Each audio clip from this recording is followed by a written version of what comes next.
Pernah nggak sih kamu lihat sebuah buku yang saking sakralnya sampai ada tulisan tidak untuk diperjualbelikan? Nah, yang kita lihat ini adalah sebuah naskah spiritual misterius dari Jawa. Isinya menyimpan cara pandang yang unik banget tentang dunia dan diri kita sendiri. Di kesempatan kali ini kita bakal coba bongkar isi dari ajaran Sasangka Jati. Kita akan selami filosofi mendalam yang tersembunyi di baliknya. Sebuah kebijaksanaan yang akarnya tuh dalam banget di tradisi spiritual Jawa kuno. Biar gampang, kita akan bedah jadi 5 bagian utama. Kita mulai dari mana sih sumber ajaran ini? Terus, gimana konsep mereka tentang Tuhan? Lalu, jalan spiritual apa yang harus diikuti? Apa aja larangannya? Dan yang terakhir, kita intip kisah penciptaan versi mereka yang beda dari yang lain. Oke, kita mulai dari yang paling fundamental dulu ya. Hal pertama yang perlu kita pahami adalah ajaran ini tuh sumbernya bukan dari nabi atau penulis tunggal, tapi dari sesuatu yang jauh lebih dalam dan bisa dibilang lebih personal. Nah, ini dia nih konsep kuncinya yang keren banget. Ajarannya diyakini datang dari guru sejati atau suksema sejati. Ini bukan sosok di luar sana loh, tapi ini adalah suara kebijaksanaan. Guru batiniah yang katanya sih ada di dalam diri kita semua. Siapapun bisa mengaksesnya kalau mau mencari ke dalam. Oke, sekarang kita geser sedikit ke teologinya. Gimana sih cara mereka memandang Tuhan? Nah, mereka punya konsep yang disebut Tripurusa.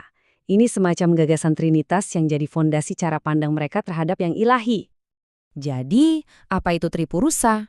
Gampangnya gini, ini adalah keyakinan bahwa Tuhan yang satu, yang tunggal, itu mengekspresikan dirinya dalam 3 aspek yang berbeda tapi nggak bisa dipisahkan. Ingat ya, ini bukan 3 Tuhan, tapi satu kesatuan dengan 3 wajah atau manifestasi. Kita bedah satu-satu ya. Pertama ada Suksma Kawekas. Ini adalah Tuhan dalam esensinya yang paling murni, yang paling tinggi. Kedua ada Suksma Sejati. Nah, ini dia, sang utusan atau guru sejati yang tadi kita bahas, yang jadi jembatan. Dan yang ketiga, Roh Suci. Ini adalah percikan ilahi, diri sejati yang ada di dalam setiap manusia yang menghubungkan kita langsung ke Tuhan. Oke, teologinya udah dapet. Terus, gimana cara ngejalaninya dalam kehidupan sehari-hari? Ajaran ini nawarin sebuah jalan praktis yang disebut Hashtasila. Ini semacam metode gitu, buat kita bisa terhubung dengan guru sejati di dalam diri. Yap, hasta sila. Secara harfiah, hasta itu 8 dan sila itu prinsip atau pilar. Jadi angka 8 ini jadi kunci buat membuka praktik spiritual mereka. Jadi jangan bayangin hasta sila ini sebagai daftar aturan yang kaku ya. Ini lebih kayak 8 jalur, 8 prinsip panduan. Tujuannya apa? Buat menyelaraskan diri kita dengan kebijaksanaan batin dan pada akhirnya membentuk karakter yang luhur. Nah, biar gampang diingat, 8 jalan ini dibagi jadi 2 kelompok besar. 3 prinsip pertama disebut Trisila. Ini fokusnya ke hubungan kita dengan yang ilahi. Terus 5 sisanya disebut Pancasila, yang lebih fokus ke pengembangan kebajikan dalam diri. Coba kita lihat Trisila dulu. Isinya ada 3. Pertama, Eling. Artinya sadar dan ingat terus sama Tuhan. Kedua, Pracaya, yaitu punya keyakinan dan iman yang kuat sama guru sejati di dalam diri. Dan ketiga, Mituhu, artinya taat dan patuh buat ngejalanin ajaran-ajaran yang diterima dari dalam. Lanjut ke Pancasila, 5 kebajikan moral. Ada Rila, yaitu ikhlas. Terus Narima, sikap menerima apa adanya dengan penuh syukur. Lalu temen, artinya jujur dan lurus. Tentu saja ada sabar. Dan puncaknya adalah budi luhur, yaitu punya karakter yang mulia dan penuh kasih sayang. Selain jalan yang harus ditempuh, ada juga nih pagar-pagarnya, alias hal-hal yang nggak boleh dilanggar. Bagian ini diambil dari naskah lain yang disebut Serat Paliwara. Isinya 5 larangan utama yang jadi batasan etis buat para pengikutnya. Larangannya ini to the point banget ya.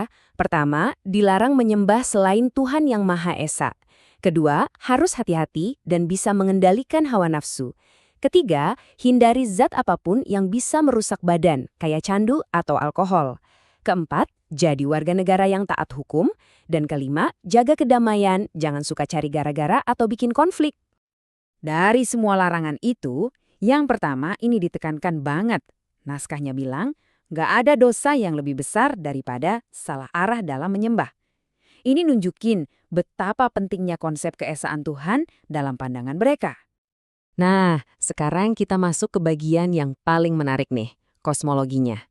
Gimana sih alam semesta dan manusia pertama diciptakan menurut ajaran Sasangka Jati? Disinilah letak keunikannya yang paling menonjol. Menurut mereka, alam semesta ini terbentuk dari 4 elemen dasar.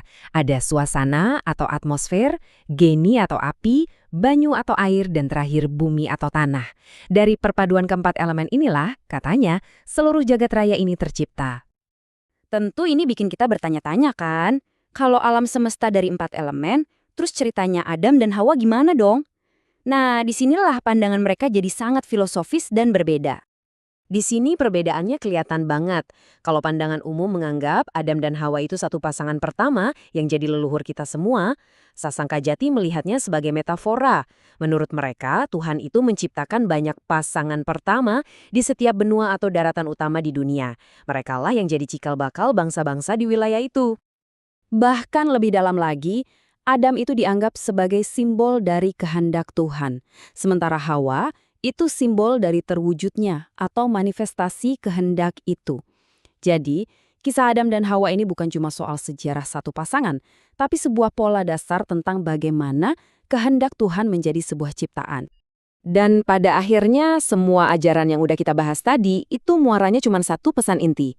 Bahwa jalan menuju pencerahan, kebijaksanaan, dan pemahaman sejati itu nggak perlu dicari jauh-jauh keluar sana. Jawabannya ada di dalam diri kita sendiri. Jadi setelah kita jalan-jalan singkat mengintip ajaran ini, pertanyaan terakhirnya bukan lagi buat saya, tapi untuk kamu. Kalau kamu coba diam sejenak dan benar-benar mendengarkan ke dalam, kira-kira pesan apa sih yang disampaikan oleh guru sejati di dalam dirimu?